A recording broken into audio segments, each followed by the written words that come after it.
guys, I'm Leila. So today we have a showcase for Infinity Gauntlet, courtesy of DaGreer. Now we know with the change that was done to Corpulent Cadaver, may he rest in peace, from Clan Boss. We have DaGreer, who's been kind of testing out a couple different things, and so far he's settled with Turvold, bringing Turvold in, right? So the team is going to be Turvold, Lanicus, Brogni, Krisk, and Corvus the Corruptor. Now, he ended up doing 638 million damage. It took about 53 minutes, okay? So I'm going to put a screenshot up here so you guys can see it, and I'll show it again a little bit later. Now, because of the length of time it takes to run this, he did run it ahead of this showcase, so I will show you how it did this time, and I will also show you AA priorities when we get there. But before we do that, primarily we are going to focus on Turvold. Drop me some comments down below if you think, you would like to see maybe a follow-up video on basically like all the team in general. But for the sake of this video and the sake of this showcase, it's primarily going to be Turvold, since Turvold is going to be the replacement for Corpulent Cadaver after what they did with the nerf, okay? So we are going to see that Turvold is in a Savage and a Cruel set and does also have a Refresh ring, right? A chance to prevent a skill cooldown. Now, he did also get lucky as a 5-star blessing, which we're going to get to in a minute. All right, let's take a look at his stats.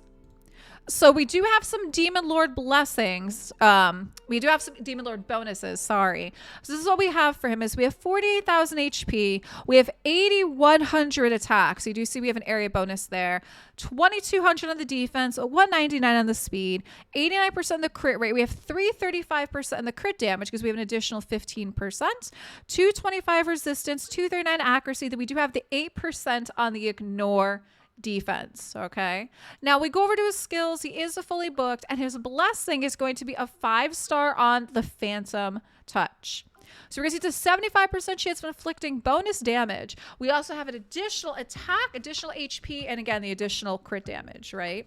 And for his masteries, we are going to see that he's going to be down the offense and the defense trees.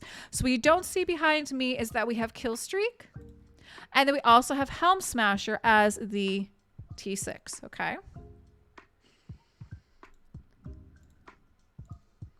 All right, so like I said, for this Infinity, the Infinity Gauntlets team that we have is going to be Turvold plus these guys. So what we're going to do is we're going to head over to Clan Boss, and I'm going to show you how the team did since DaGreer already ran this, because like I said, this run does take about an hour, and I'm going to show you the setup. All right, so here we are. So you're going to see Ultra Nightmare. DaGreer ran it today and did 629 mil. And like I said, his highest he's done so far has been 638 mil. So he did 629 mil on Ultra Nightmare, and then on Nightmare, he did 573. And again, it's also going to kind of depend on the affinity, right? So here's our team, and I'm going to show you the preset. We does have an additional key here. Thank you. That way I'm able to come in and show you guys the setup on this. Here we are. All right, so Krisk.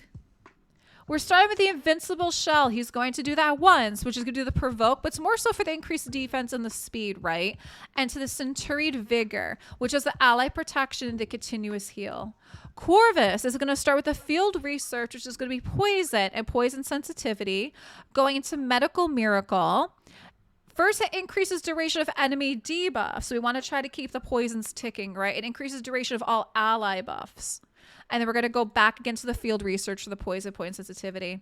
Lanicus, we're going to do Banner of Legends once, which is going to be the increased crit rate and increased attack. We're only going to do that once for her. And this could be Companions of Fate. This is going to be the team attack. Brogni, we're going to do Resilient Glow once, which is going to be block debuffs, increase attack, and shields. We're only going to do that once, and then off, and then Cavern's Grasp, which is going to be removing a random buff from the enemy. Nice, though. Thank you so much for the follow. I appreciate that. And then 75% chance of removing the shields. And then the last one is going to be Turvold. And like I said, Turvold is going to be our damage dealer here, okay? He's the primary one. So we are going to have Juggernaut hits twice. Damage increases according to the number of buffs on this champ.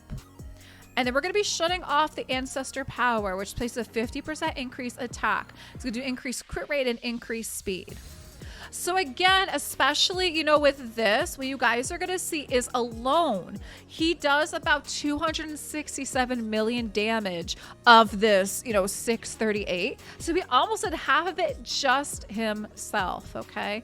So this basically is what this new Infinity Gauntlet team is going to look like. And now that Corpulent Cadaver is out of the picture, guys, drop some comments down below. You know, are you affected by the Corpulent Cadaver change that they did? Have you been trying to figure out some different champs? Have you tried some other champs that had some success as well? I would love to know how you guys are doing. And DaGreer, thank you so much for the showcase.